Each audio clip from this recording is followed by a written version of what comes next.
Pendidikan dan penanaman nilai Pancasila harus dilakukan sejak dini dan merata kepada semua warga Indonesia.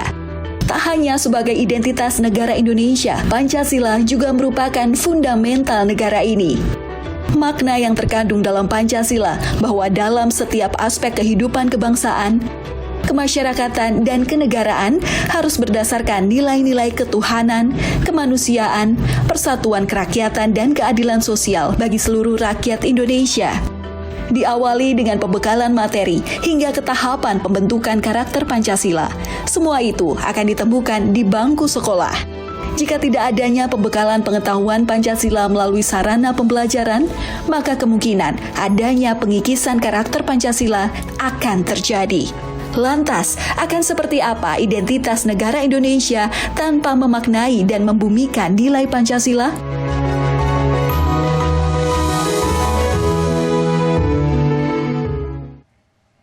Selamat malam saudara, keragaman etnik, budaya, tradisi, dan agama menjadi kekayaan negara Indonesia dan Pancasila ini lahir untuk merangkul keragaman tersebut menjadi satu kesatuan dalam Bhinneka Tunggal Ika. Dan untuk memahami ideologi Pancasila diperlukan wadah pendidikan yang akan menyosialisasikan secara efektif kepada generasi penerus bangsa. Karenanya di titik pandang kali ini kita akan membahas mengenai bagaimana harapan dari publik agar Pancasila diajarkan di bangku sekolah, terutama di pendidikan dasar dan menengah. Bersama dengan sejumlah narasumber yang hadir pada malam hari ini, saya sapa Profesor Dr. Abdul Mu'ti, Sekretaris Umum Pimpinan Pusat Muhammadiyah, dan juga Haji Muhammad Nasir Jamil, MSI, anggota Komisi 3 DPR RI. Assalamualaikum warahmatullahi wabarakatuh. Selamat malam, Prof. Mu'ti dan juga Bang Nasir. Kita akan bicara soal bagaimana Pancasila ini bisa diterapkan di pendidikan dasar dan menengah. Tapi saya ke Prof. Mu'ti dulu mau menanyakan pendidikan Pancasila dari dulu yang masih teringat, yang masih relevan diterapkan hingga sekarang ini apa? Dari mulai pendidikan di bangku sekolah dasar dan menengah dulu. Ya, kalau kita lihat secara edukatif, Pancasila itu ada 3 unsur ya.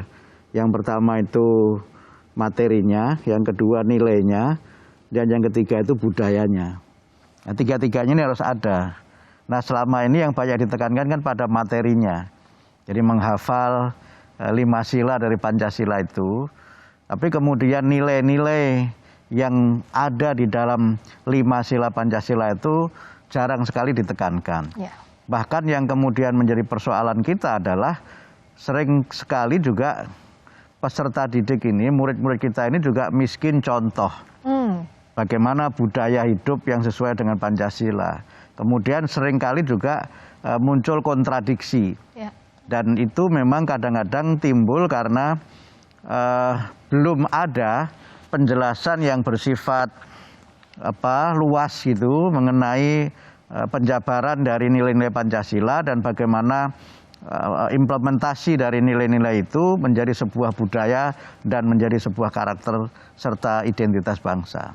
Nah, kalau realisasinya sebenarnya seperti apa sih kalau di bayangannya Bung Nasir yang harus sampai ke tingkat pelajaran tadi? Kalau dikatakan tadi kan nilainya nampaknya masih kurang dipahami.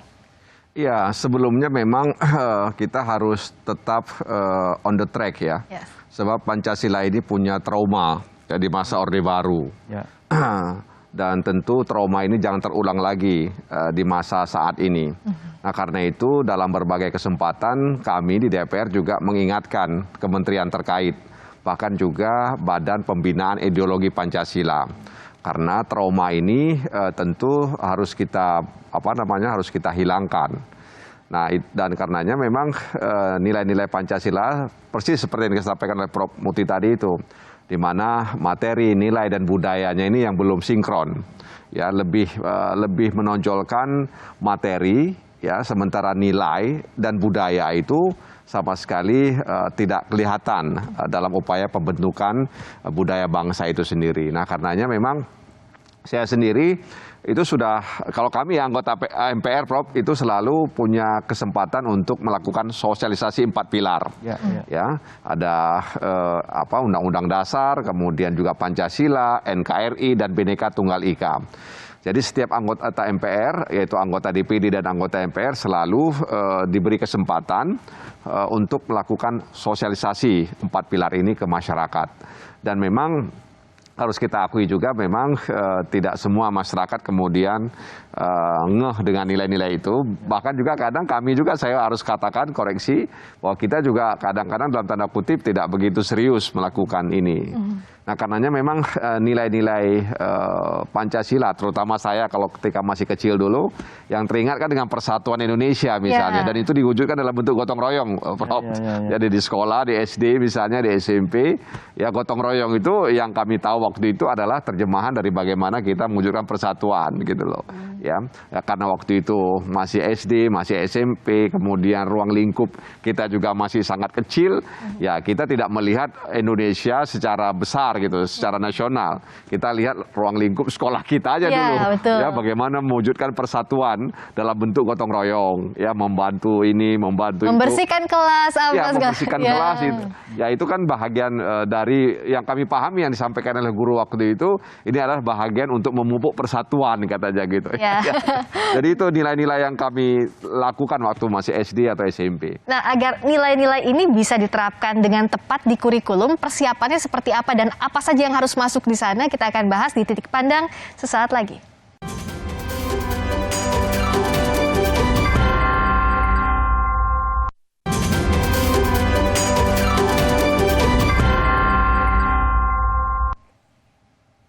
Pancasila dalam kurikulum, terutama di pendidikan dasar dan menengah, apa saja yang harus dipersiapkan? Kita akan lihat dulu dari beberapa artikel berikut ini.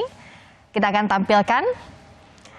Nah, ini perkuat nilai Pancasila dalam kurikulum. Kalau Prof. Mukti melihatnya untuk memperkuat nilai Pancasila dimasukkan dalam kurikulum, apa saja yang harus diperhatikan?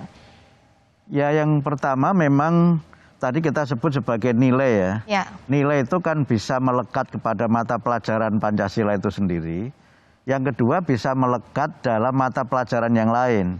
Jadi misalnya ketika seorang belajar agama, itu kan bisa saja kan nilai-nilai Pancasila itu dikaitkan dengan ajaran agama yang dianut oleh peserta didik.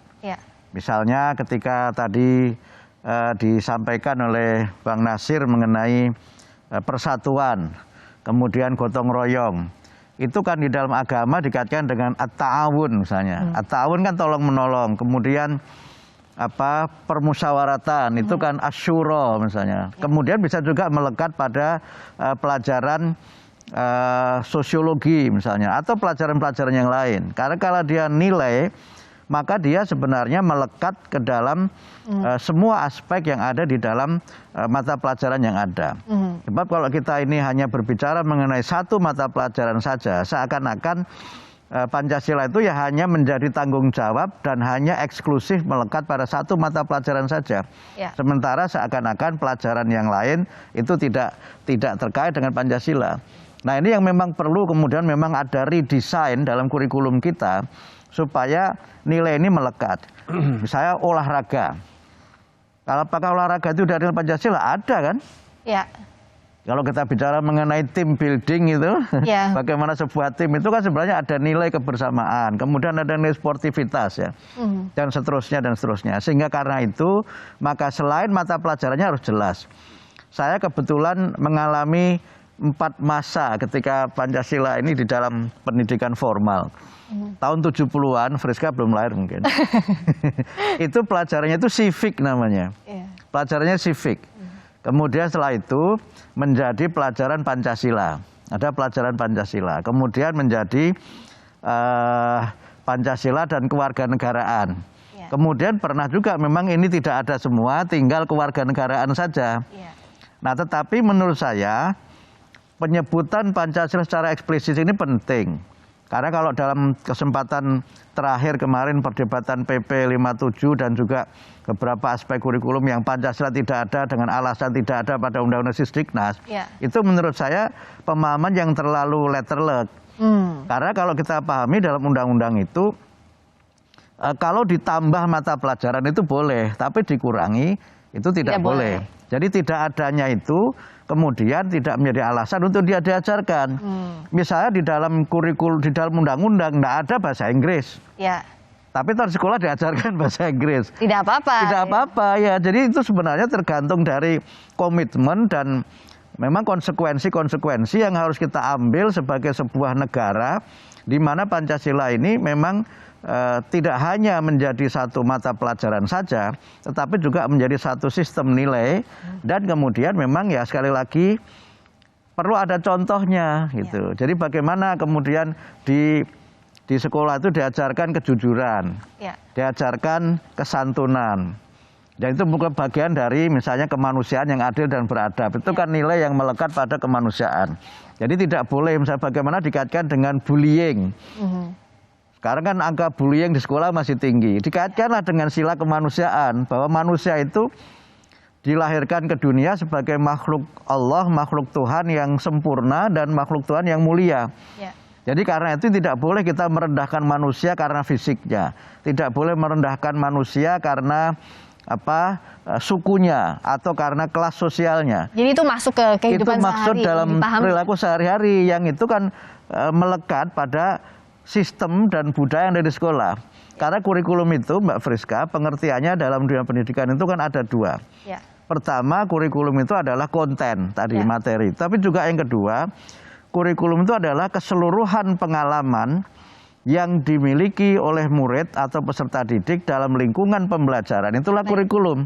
Jadi bagaimana interaksi antar murid atau peserta didik, interaksi guru peserta didik, bagaimana cara guru mengajar, itu semua adalah nilai yang dia itu memang menjadi bagian tak terpisahkan dari kurikulum. Jadi itu masuk pengertian kurikulum itu termasuk itu bagaimana nilai ajar. Saya berikutnya ke Bung Nasir. Tadi kan Kemendikbud juga menekankan bahwa Pancasila ya akan masuk ke dalam kurikulum. Nah, apa yang jadi catatan kalau dari Bung Nasir untuk menyiapkan Pancasila masuk ke kurikulum ini? Ya, selain tekstual juga harus kontekstual seperti kata Prof. Mukti tadi itu.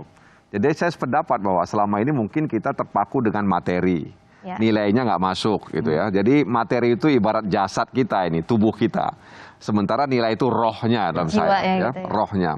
Jadi kalau materi saja diajarkan, rohnya nggak dapet, ya dia seperti zombie begitu loh, ya nggak apa namanya dia menakutkan justru, ya artinya justru kemudian membuat orang ini apa, itu apa dan sebagainya. Nah tapi kalau ada nilai maka dia jadi roh. Ya sehingga muncullah nanti ke depan barangkali yang kita harapkan Pancasila berjalan begitu, Prof ya. Pancasila berjalan. Jadi semua kita kemudian mengaplikasikan. Jadi pembentukan kebiasaan-kebiasaan ya yang baik ya, nilai baik dan nilai buruk dalam tingkah laku sosial itulah yang diharapkan dengan kemudian kita menyusun kurikulum. Nah, kami sudah mengingatkan juga Prof, sekali lagi saya katakan mengingatkan Badan Ideologi Pembina Pancasila. Ya kalau dulu BP7 lah namanya masa Orde Baru. Agar menyusun kurikulum ini sesuai dengan kemampuan anak didik.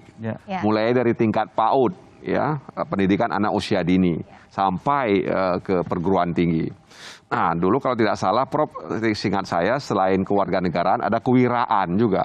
Ya, kewiraan. Kewiraan itu juga menyinggung Pancasila. Tapi benar kata Prof Mukti tadi itu, jangan sampai terpaku dengan satu mata kuliah.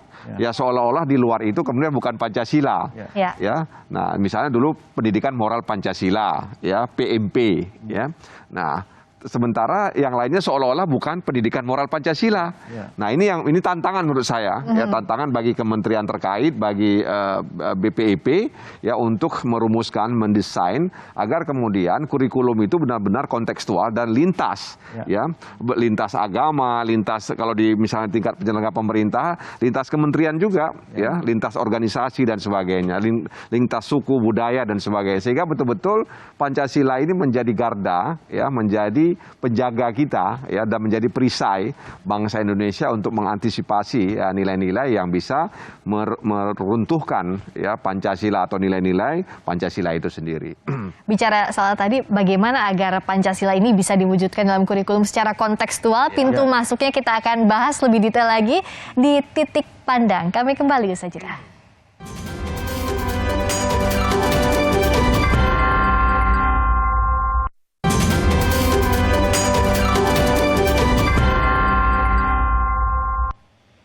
Menyambung perbincangan kita tadi, Prof Mukti, jadi untuk pintu masuknya, untuk menyempurnakan Pancasila ada di kurikulum, terutama kalau bicara soal pendidikan dasar dan menengah ini dari mana? Ya tentu saja itu tetap dari pelajaran ya, dan kebetulan juga saya ikut di Badan Standar Nasional Pendidikan, kita juga memang menyusun standar isi dalam kurikulum nasional dan itu memang menjadi bagian dari acuan ketika pengembangan kurikulum. Karena kurikulum itu kan harus mengacu pada standar nasional pendidikan dan kita memang secara jelas mencantumkan Pancasila itu sebagai bagian dari muatan dalam standar nasional pendidikan karena itu memang menjadi bagian tak terpisahkan dari identitas keindonesiaan kita ini. Sehingga tentu saja cara dan pendekatannya seperti disampaikan oleh Bang Nasir tadi memang harus berbeda. Mungkin kalau untuk SD itu tidak perlu banyak materi, mungkin menghafal Pancasila yang 5 sila itu, yang lainnya mungkin lagu-lagu, permainan gitu, jadi dibuat fun, dibuat menyenangkan, tapi kemudian semuanya nanti diberikan afirmasi, diberikan penegasan kaitannya dengan Pancasila. Misalnya anak-anak sedang bermain nih, rebutan permainan.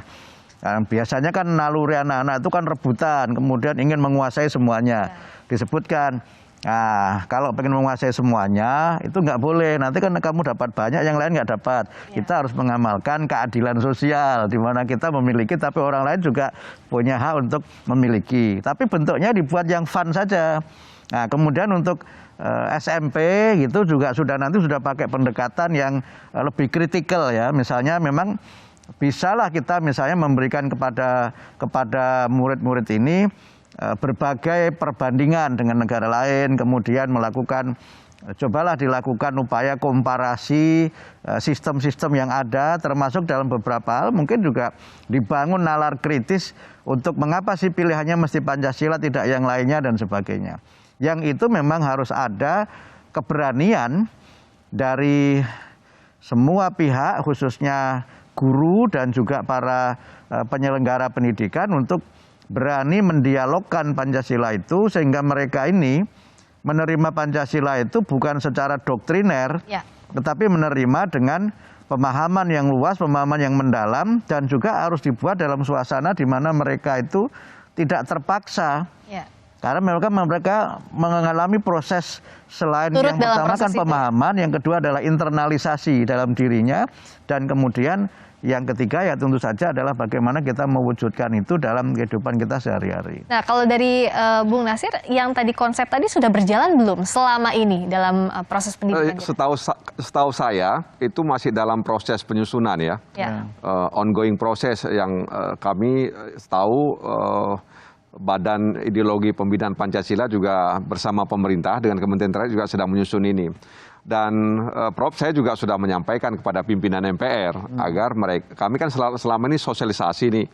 Nah, kita juga sudah minta sama pimpinan MPR supaya membuat modul sehingga selama ini sosialisasi itu sering sekali untuk anak-anak yang duduk di bangku perguruan tinggi, ya jarang menyentuh anak-anak kecil, ada SMP, SMA, jarang sekali.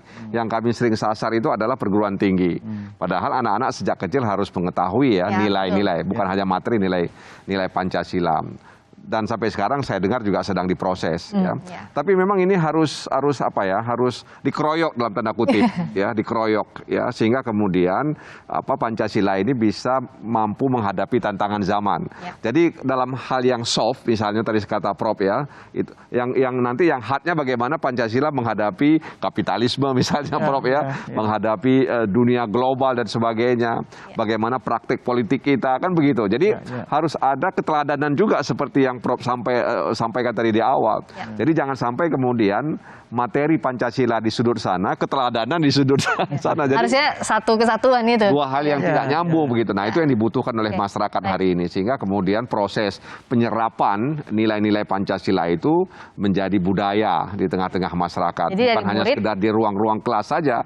Selama ini kan hanya dibatasi oleh tembok, ruang kelas. Lalu di luar itu kemudian nilai dan budayanya tidak teraplikasi. Nah ini tantangan bagi kami ya di lembaga parlemen bersama pemerintah agar kemudian materi, nilai dan budaya seperti kata Prof tadi itu bisa terintegrasi. Jangan sampai kemudian orang memplesetkan Pancasila Prof. Karena kita nggak mau ya.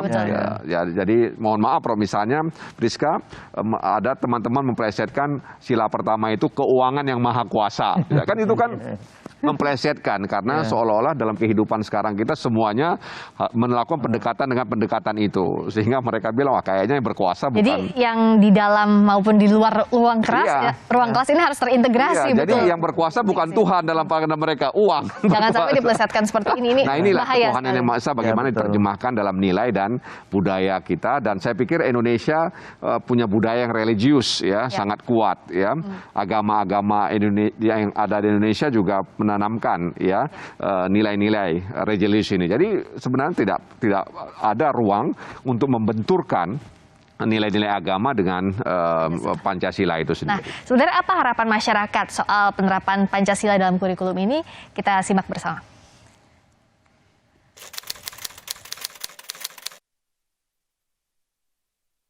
Oke, harapan saya untuk Pancasila di kurikulum sekolah itu lebih untuk menanamkan rasa anak-anak tuh lebih ngerasa Indonesia tuh negaranya mereka gitu loh. Karena kita juga dengan berbagai macam suku, berbagai macam mulai dari agama, juga dengan political view yang sekarang itu Pancasila sangat-sangat membantu dan sangat memperjelas nilai-nilai keindonesiaan yang ada di Indonesia. Gitu. Harapannya jangan dihilangkan sih ya, harus tetap ada gitu. Kenapa? Karena kan balik lagi ke yang tadi, anak-anak itu butuh pendidikan dini gitu ya, tentang negaranya sendiri. Jadi mereka harus gimana mau sayang ke negaranya kalau mereka nggak kenal gitu. Ya kalau bisa sih jangan ya Mbak ya, soalnya dari dulu saya kecil juga belajar Pancasila gitu. Kalau dihilangin nanti gimana penerus kita nggak tahu akan Pancasila, nilai-nilai Pancasila gitu.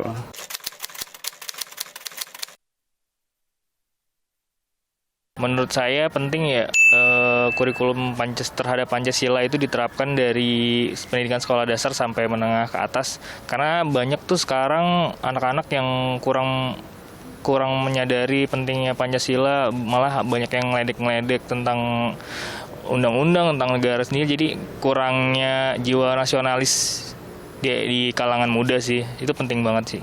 Karena Pancasila itu karakter bangsa ya, pada saat kamu tahu Pancasila itu apa, kamu menerapkannya seperti apa, itu akan membentuk semacam ciri khas dari orang Indonesia itu seperti apa sih, nilai-nilai yang diterapkan, nilai-nilai yang dipegang oleh orang Indonesia itu seperti apa, karena Pancasila itu. Menyikapi harapan tadi sekaligus juga menyimpulkan apa yang kita perbincangkan tadi soal bagaimana Pancasila masuk di kurikulum terutama di pendidikan dasar, ini apa yang harus diperhatikan, Prof. Muti? Ya, tadi saya kira generasi milenial tadi sudah menyampaikan dengan sangat baik ya.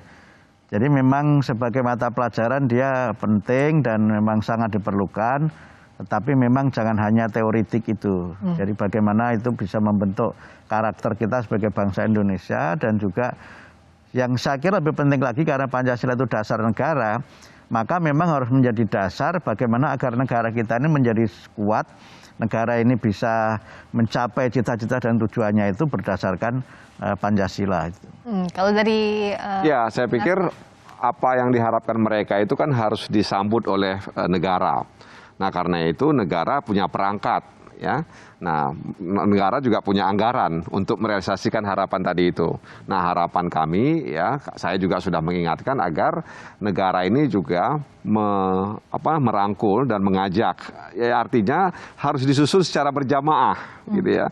Jadi melibatkan organisasi-organisasi masyarakat, baik keagamaan maupun non keagamaan, tokoh-tokoh agama, tokoh-tokoh adat, ya, tokoh masyarakat, tokoh perempuan dan sebagainya, sehingga kemudian nilai-nilai Pancasila itu lintas tadi itu ya, lintas generasi, lintas budaya dan lain sebagainya, sehingga memang Pancasila itu milik kita bersama, sehingga bukan kemudian hanya milik golongan tertentu, orang tertentu, tapi memang ini milik kita bersama dan kemudian kita jadikan sebagai benteng untuk menjaga Indonesia. Nah, dan ini harus diterapkan dari mulai pendidikan dasar agar seluruh generasi bisa paham betul nilai-nilai Pancasila dan mengamalkannya dalam kurikulum jadi pintu masuknya. Terima kasih atas waktunya Prof. Muti, terima kasih banyak Bung Nasir telah bergabung di Titik Pandang. Kami akhiri Titik Pandang malam hari ini. Saya Friska Clarissa, pamit undur diri. Selamat malam. Sampai jumpa.